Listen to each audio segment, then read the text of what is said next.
First of all, thank you for coming, and welcome to everybody. We have a very brief meet the directors chat with two directors that are here for the main competition at this year's festival. And both films are world premieres. So nobody's ever seen the films. This is the first screening. We're very honored to have you on board in our competition and to be able to screen your films to our audience. So first of all, thank you very much for being here and for accepting our invitation to the festival. It's a great honor. And well, I don't like when people introduce other people and talk about them. You guys are here, so I'm just gonna let you do it by yourself. Who better than yourself can introduce yourselves? So first of all, Carlos, you have a film in main competition. And I'm really happy actually to see two films that come from very distant territories in a way, but share a lot in common. Like the topics are clearly different. We have different settings and different locations, but you both have a very strong social impact. And your films have a very strong connection with the place where they're shot, but at the same time, somehow they're universal. So they talk about a very specific place, a very specific event, and something that happens in a specific place, but the resonance of that story hits a bit everybody all over the world. So this is a question for the both of you, Pasquale and Carlos. So what would you say, concerning the topic and the social aspect and communitarian aspect of your film on a local and global scale? How does that work? So, Yeah, I just want to say that we are also really glad to have our film here. And yes, regarding the topic of my film, I think that it points something about the individual in the capitalism, and us are part of the periphery of the world, as the Latin American country. We have a distance from what's happening.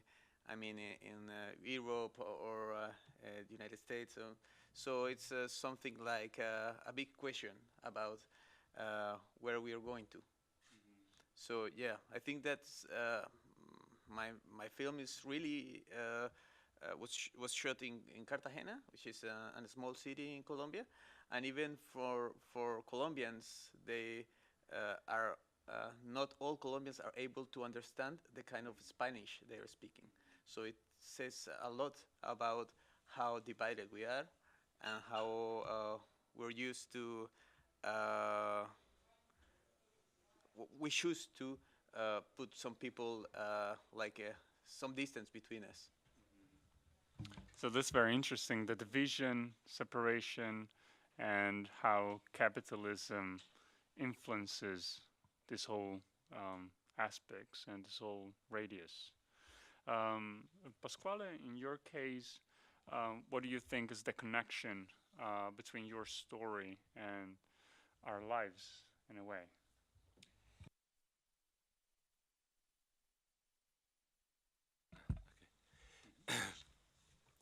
Allora, il mio film ha un titolo strano rispetto alla storia che viene raccontata, che si intitola Ballon, The Ball, palla. E questo titolo ha un significato reale e un significato simbolico. La palla è come il mondo gira, rotola, e tutti noi siamo dentro questo mondo, e se la palla si sgonfia è la fine per tutti.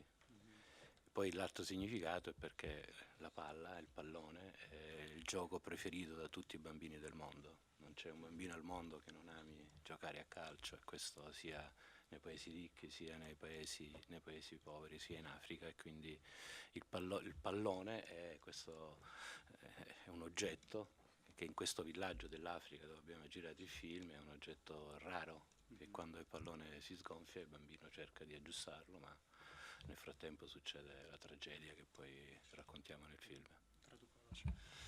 So first of all, the title of the film is very important. So the ball, it has two meanings. So on one side, we can talk about the ball as the world. So the world that unites us all, and the world that if it inflates, it's fine. But then once it loses some air or it starts to shrink down, then something is wrong. There are some problems there. And the second meaning is the more, let's say, literal one, is the ball, which is the football, because the main character in the film is a big fan of soccer, so he likes to play ball. And but it's also a very rare object, so it's something that the main character cherishes a lot.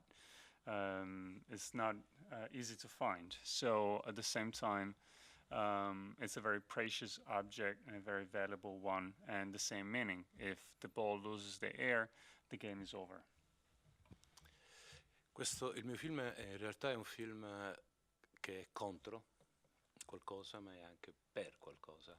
È contro l'odio, l'intolleranza, il razzismo, che sempre di più si diffonde in Europa a causa dell'arrivo dei migranti e dei profughi che spesso arrivano dall'Africa.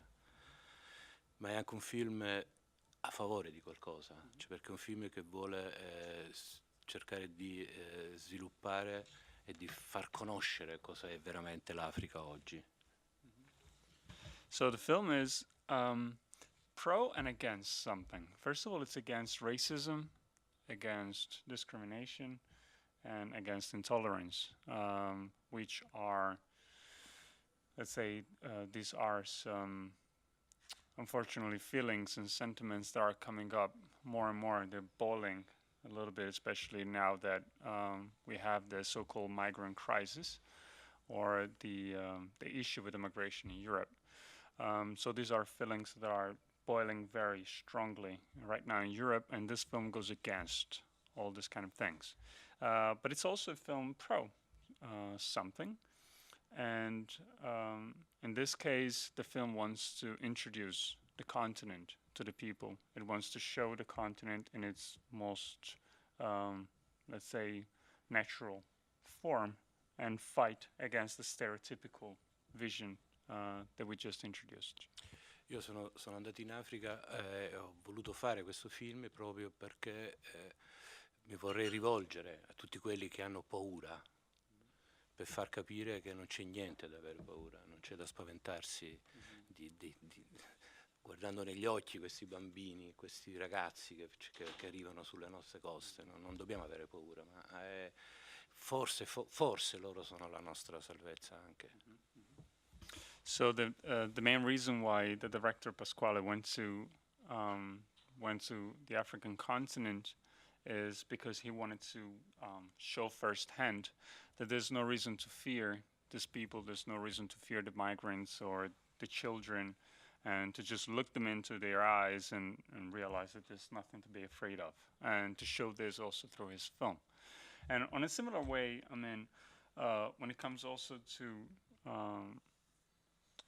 your film, Carlos, we have a similar approach in a way, because from the outsider's perspective, there's a lot of, we might say, ignorance, there's a lot of misunderstanding, a lot of miscommunication, and sometimes on purpose also miscommunication from mass media and from the more generic outlets, let's say, on what actually means globalization and what are the repercussions, or what the division, as you said before, generates.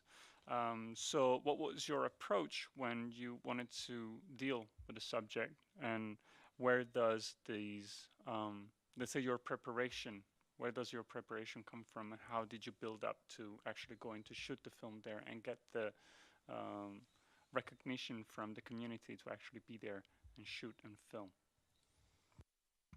Yeah, for my film is like really important how the community came into the film, the story of the film is based in a true story that happened in Cartagena. So I'll make a little synopsis so everybody can understand what I'm saying. So the film is like 4 years ago, a seasoning company launched a promotion so people can claim a pressure cooker in exchange for 20 wrappers of one of their products.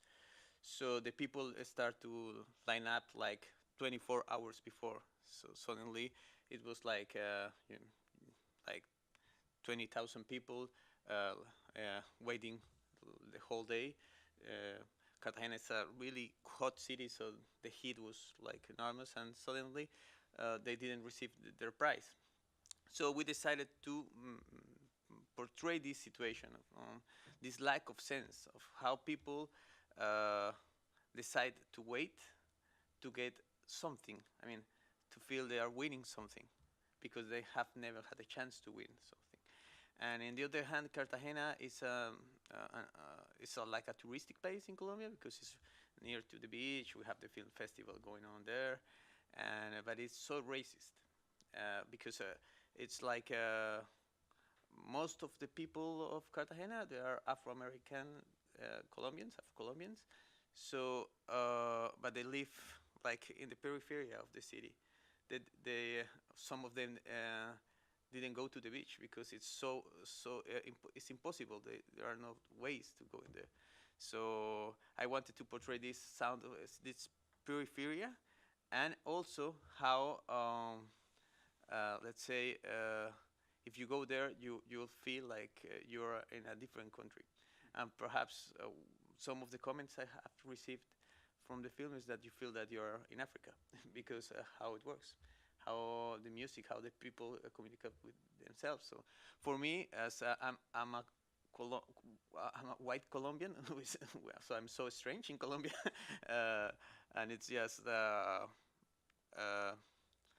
it's like you know, we were like all the races are mixed in the back, and suddenly I came out because it's how our countries are. So when I went to the community and wanted to start the process of casting, because all the actors on the film are non-professionals, they were like, "You're white." It was like I was receiving some, something that I think I deserve. And suddenly we start working together, and for me, I'm proud of the film that we made, but I'm prouder because of the process, because the process was really beautiful. And actually, the soundtrack of the film was made with them, and the musicians that made that music. I mean, the kind of music that is played in the film is kind of music that was born there in the ghettos of Cartagena. And for me, it's the most important cultural creation that has happened in my country for the last, 40 years. And there's a very interesting aspect that somehow connects your two films, which is the honest approach. From my perspective, when I watched the films, it was the honest approach that you two had when dealing with the subject. So it really felt that there was no filter, like there's no. This might be a little bit weird, but it's like there's no cinema between, like there's no screen between the audience and the actual film. And it feels like there's no director. Like the films are so honest and so transparent and so light that you really dive into the story and into the community. And that's why I was asking, what was the process in entering these new communities and to be part of them, and how you managed, because it really feels like being there. And the same thing I would like to know from you, Pasquale, like what was your process of gaining the trust of the locals? And because obviously, coming from the outside, how did you enter the community and how did you gain their trust to actually tell their stories? Cioè, io quando sono partito dall'Italia avevo in mente una storia da raccontare, l'avevo scritta ascoltando le decine e decine di bambini che arrivavano, ora ne arrivano un po' meno, tutti i giorni in Sicilia venendo dall'Africa. Però poi sono arrivato in Africa e ho capito che dovevo raccontare un'altra storia. So basically the director, when he decided to go to Africa and tell the story, he had already written down, he had already penned down the story and had a clear idea of what he wanted to do. But once he got there, he had to face a completely different place and completely different settings, so he decided to change and to tell a different story. Io, come tutti noi, immagino, abbiamo dei maestri, no? Qualcuno che consideriamo il nostro maestro. Nel mio caso i miei maestri di cinema sono sostanzialmente due. Uno è il grande Roberto Rossellini, che ha dato vita al neorealismo, e un altro è un altro grande regista che si chiama Galber Rocha, che è un regista del cinema nuovo brasiliano. And so, as every director has masters or influencers or people they look up to, or they look at their work as inspiration, and Pasquale as well has two main point of references, let's say. Rossellini first, Italian director who launched the neorealism. He launched and he's the starter. And Brazilian director Galber Rocha. Rossellini mi ha insegnato che per fare un film bisogna guardare la realtà e filmarla con gli occhi della poesia. So from Rossellini, he learned that you need to look at reality and film it with the eyes of poetry. Galber Rocha mi ha insegnato che il cinema può essere un'arma micidiale. Lui diceva che il cinema è un mitra che spara 24 fotogrammi al secondo.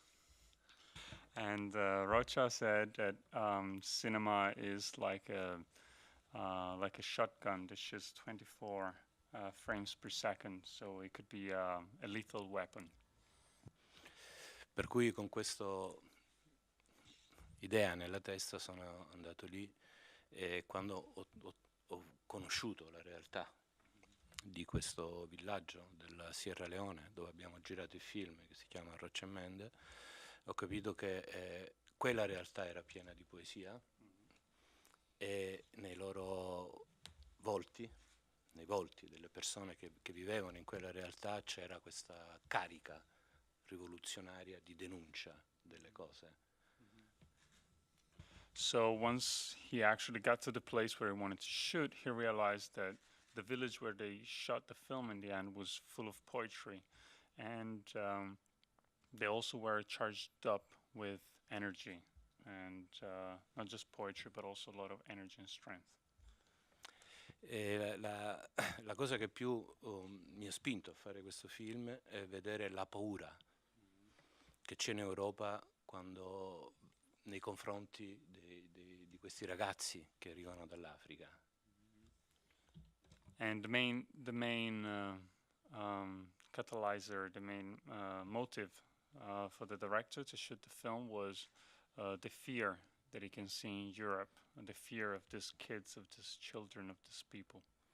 E allora io vorrei cercare di dire a queste persone che hanno paura, non attraverso le parole, ma attraverso i volti. Qua c'è una telecamera che ci sta inquadrando, no?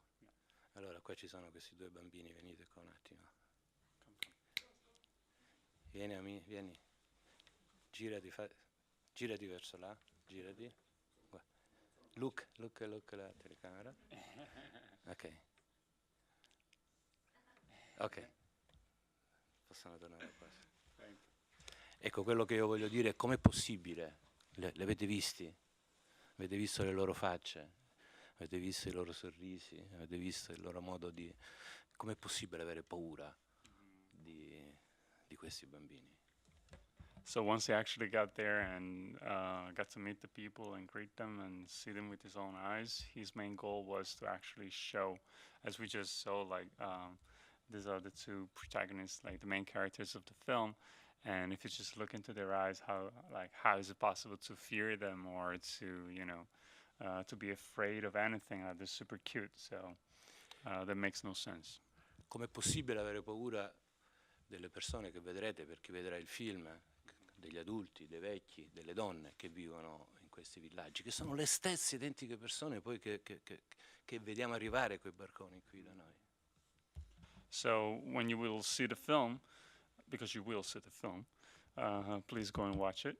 You will see the faces also of the adults and the people in the film, and those are just the same people that come to Europe, they come to Italy, they come to Greece, they come on our shores. And how can you be afraid of them? How can you fear them? There's nothing to be afraid of. Sono persone come noi, sono i nostri fratelli, le nostre sorelle, le nostre madri, i nostri figli, che chiedono solo e hanno solo bisogno di essere aiutati. They're our brothers, our mothers, our sisters. They're just people like us, and all they ask is just to be helped, and that's the only thing they really need. L'ultima cosa, perché ecco, Rossellini e Galber Rocha, il cinema può essere un'arma per sconfiggere tante cose, no? E in questo caso l'ultima cosa è questa: noi europei abbiamo delle responsabilità molto, ma molto gravi nei confronti dell'Africa. And one last thing to be made clear is that also as a reference to the masters we introduced before, we spoke about, we as Europeans, we have big responsibilities regarding what has happened in Africa.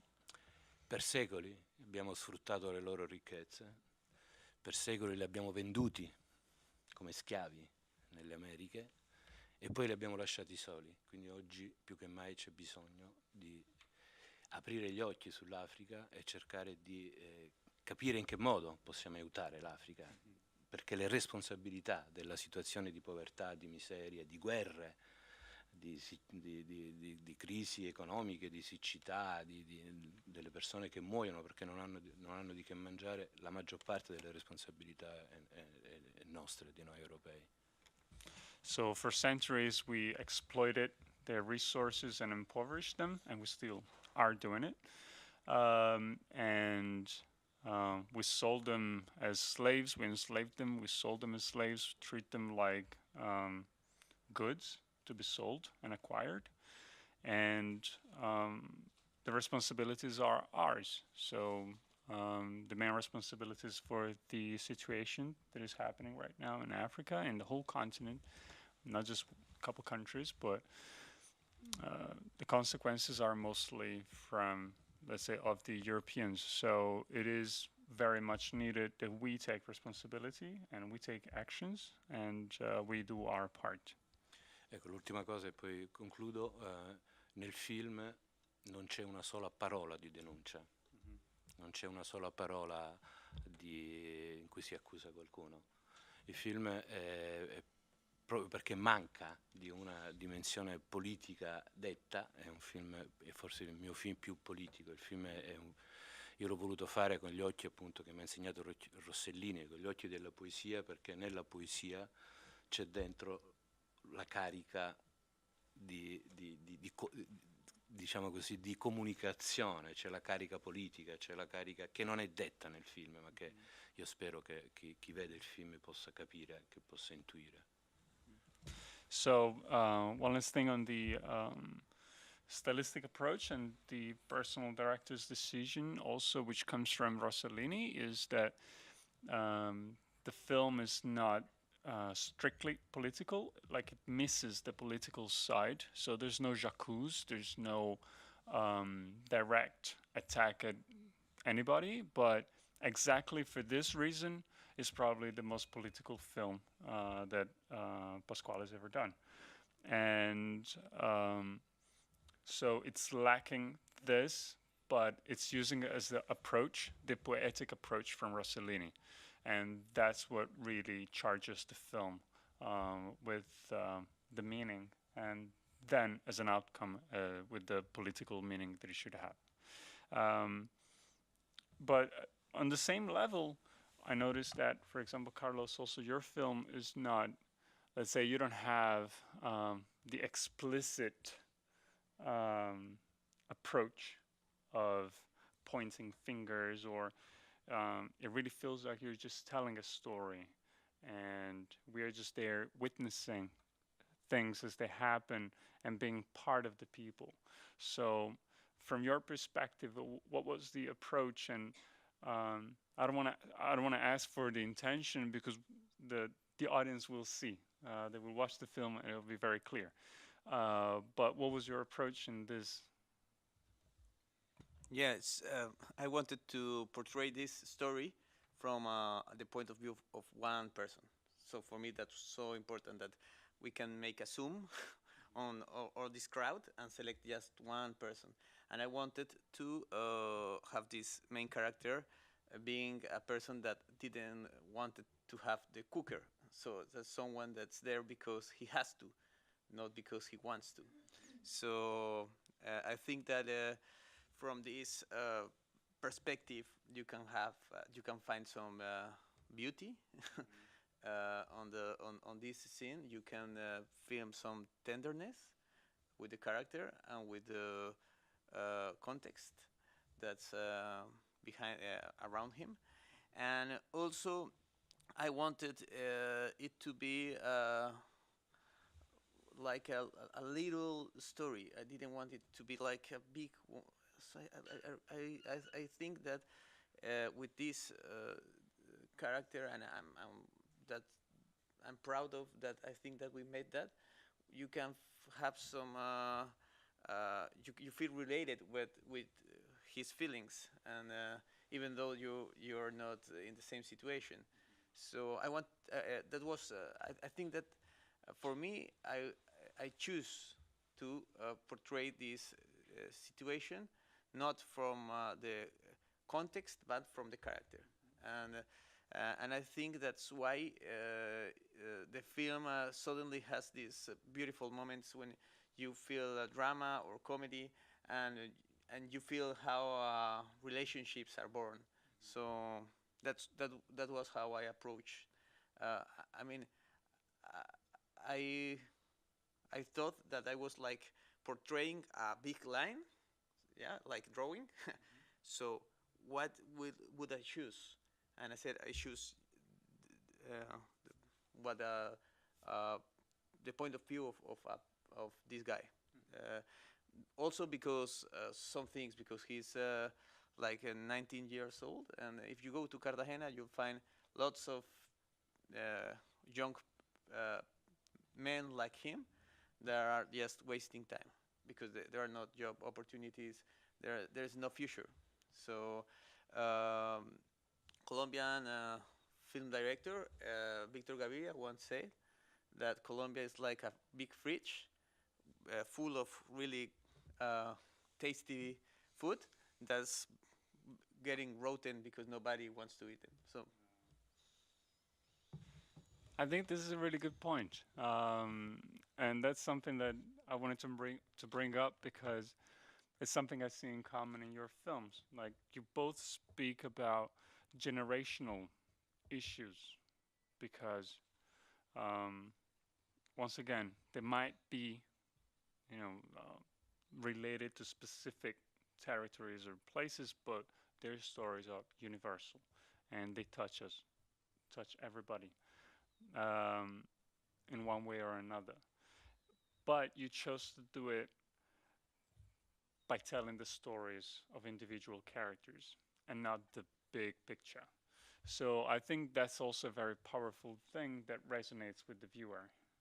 When watching the film, you can really connect. As you said before, you can really look into the eyes of the characters and actually see the people. And same thing for you, like you can really look in the eyes of the characters and connect with them, with their stories, with their realities, and get even closer and break all the stereotypes and all the images and all the sentences and stories we've been fed just by watching into their eyes. So we're running out of time, but I would like to remind everybody that today, here in Tallinn at the Cosmos IMAX, we have the world premiere of both films. So at 6 p.m. we have Pasquale Scimeca with Ballon, and at 9 p.m. we have Carlos with The Contestant. So please, if you haven't bought the tickets yet, go online, check for the tickets if they're not sold out, and get one of those. If they're sold out, just go to the cinema and try to buy it at a more expensive price to somebody who has already bought it online. So you will learn next time to book it in advance and just spend more money. Because these two are really good films, and please go online and check on the website. The films will be screened again in the future, so go and check that out and try to buy the tickets, because these are very, very good and very important films, and I'm super happy that we managed to get them for our competition and to have you here and to have also these beautiful kids here representing the films. And I want to thank you once again, and I'll see you tonight. Okay? Thank you so much. Thank you.